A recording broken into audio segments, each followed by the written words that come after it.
এই তীব্র গরমে ঘন ঘন লোডশেডিং দেখা দেয়। এই তীব্র গরম থেকে বাঁচতে অল্প টাকাতে একটি রিচার্জেবল ফ্যান তৈরি করে আপনাদেরকে দেখাবো। তাও আবার এই ফ্যানটি চলবে ফুল স্পিডে টানা 2 ঘন্টা।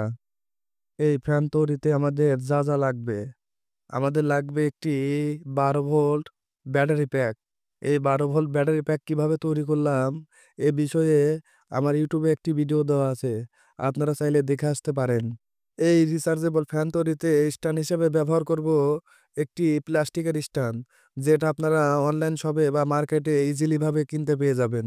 এই ফ্যান তৈরিতে একটি মোটর ব্যবহার করব 555 একটি 12 ভোল্ট মোটর। আপনারা চাইলে যে কোনো 12 ভোল্ট মোটর ব্যবহার করতে পারেন। আমাদের আরো লাগবে সুইচ এবং একটি ভোল্ট মিটার। এই ভোল্ট মিটার দিয়ে আমরা ভোল্টেজ দেখতে পাবো। এবং আমাদের লাগবে একটি স্পিরিট কন্ট্রোলার মডিউল। শুরুতে আমরা ক্যাচিং এর সাথে সুইচ কানেকশন করার জন্য বা সুইচ লাগানোর জন্য গ্যাপ অংশটি একটু বেশি করে কেটে নিব আমাদের এই সুইচটি বসানোর জন্য। সুইচ বসানোর জন্য আমাদের যতটুকু কাটা দরকার ততটুকু কেটে নিয়েছি। এরপরে আমরা ভোল্টেজ মিটারটি বসানোর জন্য ভোল্টেজ মিটারের মাপ অনুযায়ী আমাদের যতটুকু কেটে নেওয়া দরকার ততটুকু দাগ দিয়ে কেটে নিব। দেখুন, আমাদের ভোল্টেজ মিটার বসানোর জন্য ক্যাচিংটি কাটা হয়ে গেছে। দেখুন কতটা নিখুঁতভাবে কেটেছি। আপনারা সেম একইভাবে এভাবে কেটে নেবেন। এরপরে ডিসি রেগুলেটর বা স্পিরিট কন্ট্রোলার, আমাদের এই চার্জার ফ্যানটি কন্ট্রোল করার জন্য যে সার্কিটটি ব্যবহার করব সেই সার্কিটটি বসানোর জন্য একটি ছিদ্র করে নিব। তারপরে মোটরের তার বের করার জন্য গ্যাপ অংশটিকে একটু ছিদ্র করে নিব। এই রিচার্জেবল ফ্যানটি তৈরি করতে একটি ফিমেল সকেট লাগবে এই রিচার্জেবল ফ্যানটি চার্জ করার জন্য। এই পর্যায়ে আমাদের কাটিং করার কাজ সম্পূর্ণ। এরপরে স্ট্যান্ডের সাথে আমরা ডিসি 12 ভোল্ট মোটরটি সেট করে নিব। এই স্ট্যান্ডের সাথে মোটর কানেক্ট করতে আমাদের যা যা প্রয়োজন সবই এই ক্যাচিং কিনলেই সাথে পেয়ে যাবেন।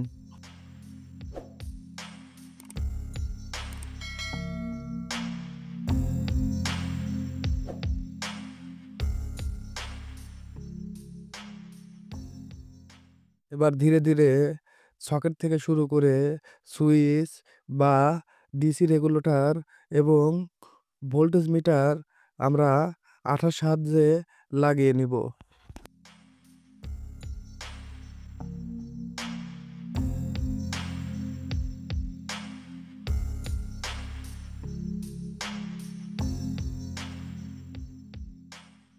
রেগুলেটর বাদে আমাদের সবই লাগানো কমপ্লিট। রেগুলেটর আমরা সর্বশেষে কানেকশন করে ক্যাচিং এর সাথে স্ক্রু দ্বারা লাগিয়ে নিব।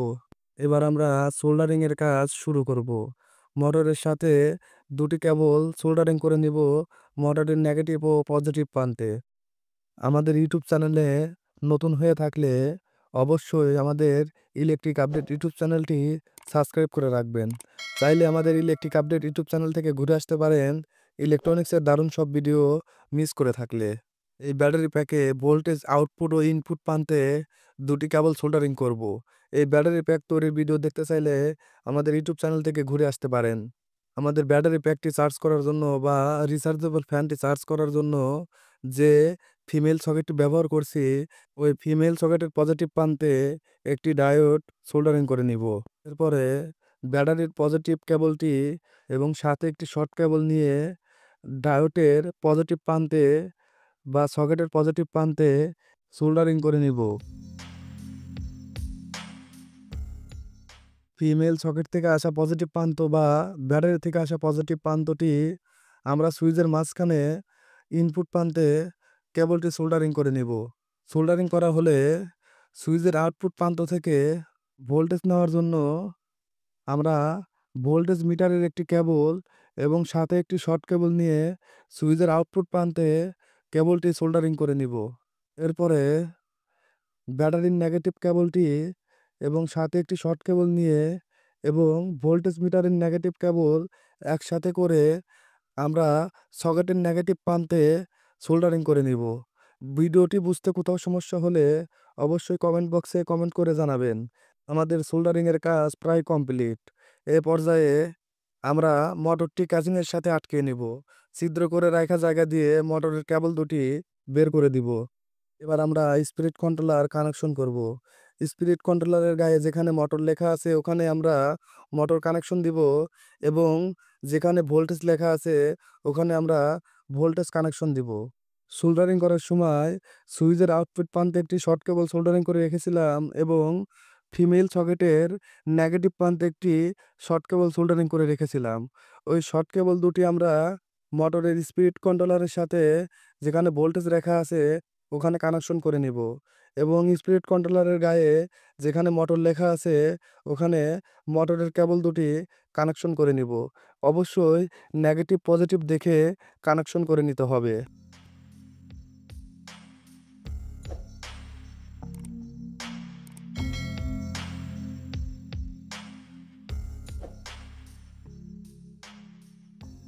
স্পিরিট কন্ট্রোলারের সাথে কেবলগুলো লাগানো হলে এবার ক্যাচিংয়ের সাথে স্পিরিট কন্ট্রোলারটি বা ডিসি রেগুলেটরটি স্ক্রু দ্বারা ভালোভাবে টাইট করে লাগিয়ে নিব। এ পর্যায়ে ক্যাচিংয়ের সাথে 12 ভোল্ট ব্যাটারি প্যাকটি লাগানোর জন্য ডাবল সাইড টেপ দিয়ে এবং মাঝখানে একটু গ্লুগানের আঠা দিয়ে সুন্দরভাবে ক্যাচিংটি লাগিয়ে নিব।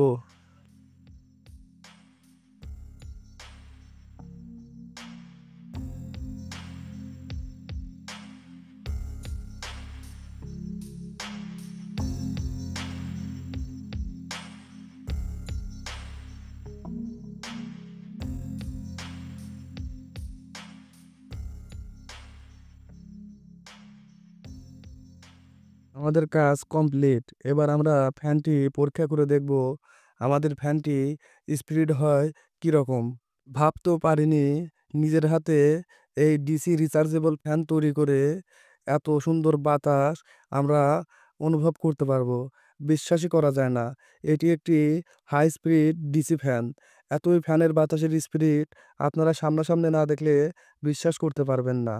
অন্তত বিদ্যুৎ বা লোডশেডিংয়ের কারণে আমাদের এই ফ্যানটি অত্যন্ত প্রয়োজনে আসবে।